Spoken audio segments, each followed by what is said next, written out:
was a different world now.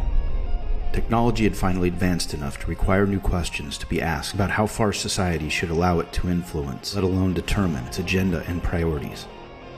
It was like before, only now Frankenstein's monster terrorized the inner lives of its victims, attacked their minds rather than their bodies, deployed new ways of looking at the world, new relationships to reality, new desires remedied exclusively through digital expedients. And in this Frankenstein nouveau world, those who refused to conform to the always-on-call status quo were characterized by card-carrying automatons in their midst as dinosaurs, obsolete remnants of a society no longer weighed down by geography, a bricks-and-mortar existence gradually yielding to the tyranny of virtual reality. Can we all get along? Can we get along? Now everyone watched the same things at different times. This was historically unprecedented, constituted a new communicative paradigm, betokened the sudden death of society, that convenient fiction designed to keep people from degenerating into anarchy. Shared experience on a massive scale was essential but no longer common. Eventually people would return to a simpler lifestyle, no longer considering technological progress to be the panacea for contentment. Man was expected to break from nature and to merge with society. But why? Urban migration was based on the need for men in power to convince their subjects to give up paradise for the privilege of working for a living to enjoy the benefits of a life lived among people rather than alone. But what was the point of it all?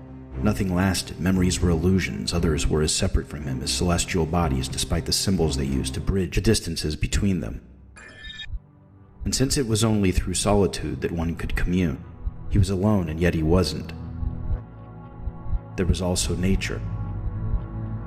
Nature was alive. There was a pulse in nature. Nature had a voice, and he understood it. It's what distinguished him from those dead to the voice of nature. And yet, years of living in the city, his connection with nature had grown tenuous, more theoretical than actual. The sounds he heard almost exclusively were the sounds of traffic and horns and people, the noise of the city rather than the sounds of birds and wind and sea. His was the last generation of those for whom being isolated from the grid was the natural state par excellence, rather than the exception to the rule of constant connectedness to others equally allergic to solitude, to the natural state of mind experienced in the womb until suddenly thrust into the world of noise.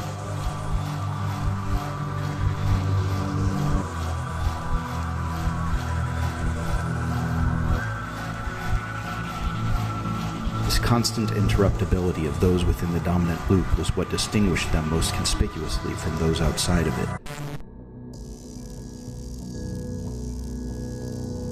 He realized how spiritually barren the people around him had become, and it depressed him at first, until he allowed himself to feel good about not conforming to a fragmented way of living that, before realizing these things, he had allowed himself to feel bad about not conforming to. It was interesting to live at such a liminal historical moment, to belong to the last generation of human beings who refused to let their attention spans be dictated by the random telecommunicational promptings of others, the last generation of human beings who recognized for what it was, the invasion of body snatchers like conformity, of the technological Kool-Aid drinkers of society, and their Stepford wives-like demeanor as they sacrificed the peace of mind of distraction-free solitary contemplation on the altar of popularity in the attempt to assuage the fear of losing it by remaining constantly interruptible. The war between nature and technology was being waged on the battlefield of history.